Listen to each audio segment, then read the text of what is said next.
नमस्कार दोस्तों। आज अपना गणित कक्षा 8 का घातांक का तीसरे चैप्टर का पेज नंबर 34 को लेकर चलेंगे। इससे पहले की क्लास में हमने देखा था कि एक की घात m गुणा एक की घात n जो होता है उसका मान हमें एक की घात m प्लस n प्राप्त होता है। रिवाइज कर लेते हैं पीछे के सूत्रों को।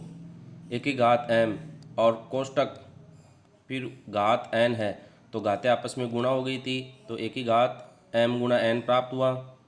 एक ही घात m है तो इसकी घातांक को ऋणात्मक बनाने के लिए अपन क्या करते हैं, इसको अंश से हर में लेकर आ जाते हैं। तो ये 1/1 की घात माइनस m,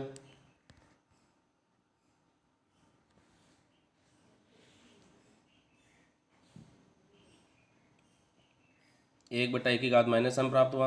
अब a की घात m बटा एक की घात n अंश बटा हर के रूप में घातांक की संख्या होने पर क्या होता है कि इसको हम अंश के रूप में लेके आते हैं पूरे पदों को।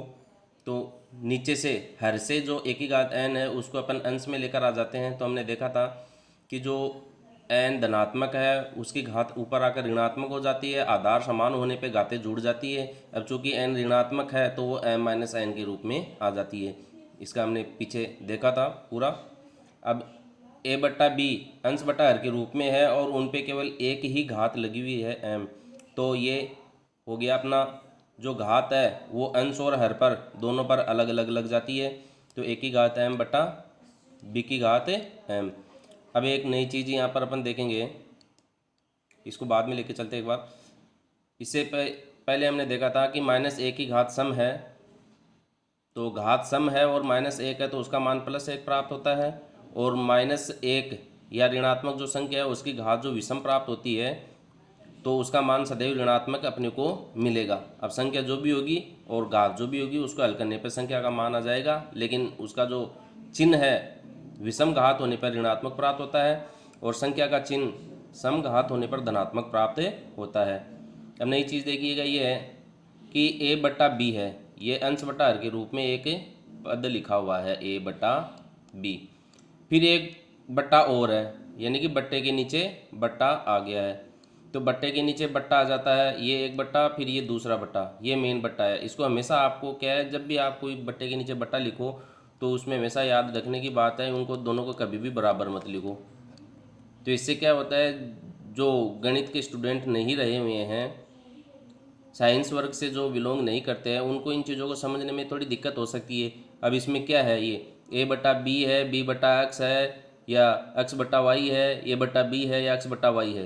तो हमेशा याद रखो एक जो बटा आ गया उसके नीचे फिर ये तीन लाइनें हैं, तो जो बीच वाली लाइन है वो इन दोनों को अलग करती है, ऊपर की पद को अलग करती है, नीचे को अलग करती है। तो ये मुख्य भाग हो जाता है। बट्टा का मतलब भाग होता है, a बटा बी के अंदर हम भाग दे रहे हैं x बटा वाई का। इसको अपन इस तरीके से भी लिख सकते हैं, a बटा बी में हम भाग दे रहे हैं x बटा वाई का। अब हमने सरल गणित में सरल करने का नियम सबसे सरल तरीका यही है, दो ही चीज़ें याद रखने की होती है। अगर भाग में है तो उसको गुणा में बदल दो, और अंश बटा हर के रूप में है तो गुणा में बदल दो, और चिन्ह जो है उसको हमेशा धनात्मक लेकर आने की कोशिश करो। सीधा सा उसूल है।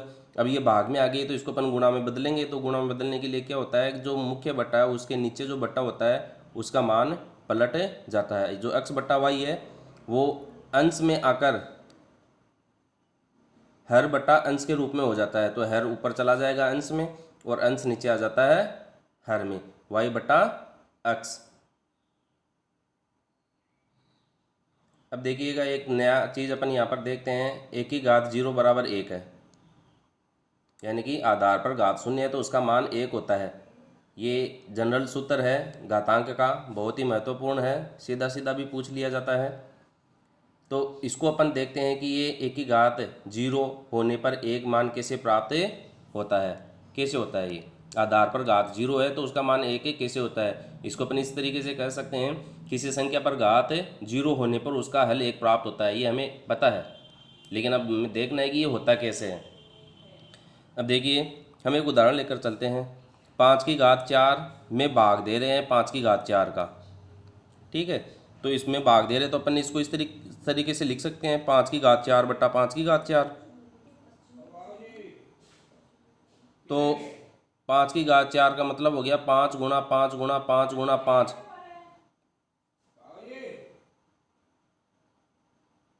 5 को हम 4 बार गुणा करेंगे और नीचे फिर 5 की घात 4 आ गया तो 5 को हम 4 बार गुणा करेंगे। अब देखिए, अब भाग में है तो 5 में 5 से 5 कट गया,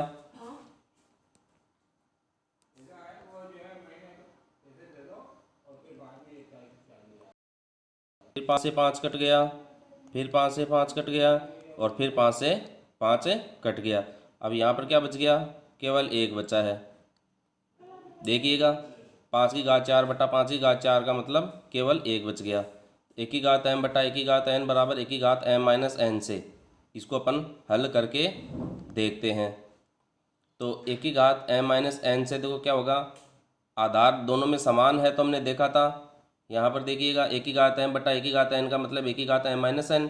तो यहाँ पर 5 a का मान कितना है, यहाँ पर 5 है और m का मान कितना है, 4 है और n का मान कितना है, 4 है। तो यहाँ पर अपन a लिख देते हैं, 1 की घात m माइनस n, a का मान 5 है और m माइनस n का मतलब 4 माइनस 4 तो ये 0। अब हमने ऊपर सरल करके देखा कि आधार समान है और घात भी इन पे समान है, तो इनको सरल करके देखने पर हमें मान 1 प्राप्त हुआ है। तो ये देखो किस रूप में आ रही है, घातांक में अगर हम इसको सरल करते हैं तो यही संख्या किस रूप में आ रही है, 5 की घात 0 के रूप में आ रही है। ये जो वैल्यू है आपकी ये वाली, ये 5 की घात 0 को दर्शा रही है। तो इसका मान 1 है तो स्वाभाविक है इसका मान भी क्या होगा, 1 ही होगा। जिस तरीके से अपन देखते हैं किसी भी संख्या पर अगर घात शून्य है तो उसका मान सदैव अपने को 1 प्राप्त होता है। अब ये 2 सवाल आप लोगों के लिए एक्सरसाइज के लिए, 3 की घात 4 भाग 3 की घात 4 है, इसका मान करके देखिएगा -5 की घात 6 भाग -5 की घात 6 है। इसको आप हल करके देखिएगा। अब इसमें एक छोटी सी टेक्निकल बात और निकल कर आती है कि ए जो है यदि कोई परिमेय संख्या है, परिमेय संख्या का मतलब होता है अंश बटा हर के रूप में अगर कोई संख्या लिखी हुई है, p बटा क्यू, मोस्टली ये इस रूप में दर्शाई जाती है, p बटा क्यू। p का मतलब अंश होता है, q का मतलब हर होता है। p अंश की कोई संख्या है, q हर की कोई संख्या है, तो इसका मान कभी 0 नहीं होना चाहिए। अब परिमेय संख्या वही होती है जो अंश बटा हर के रूप में लिखी जाती है। अब वो चाहे प्लस में हो चाहे माइनस में हो, p का मान माइनस भी हो सकता है, प्लस भी हो सकता है, q का मान भी माइनस की संख्या हो सकती है, प्लस की संख्या हो सकती है। लेकिन बस इसमें इतना सा ध्यान रखने की होती है कि q का मान जो है 0 नहीं होना चाहिए, q कभी भी 0 नहीं होना चाहिए। Thank you.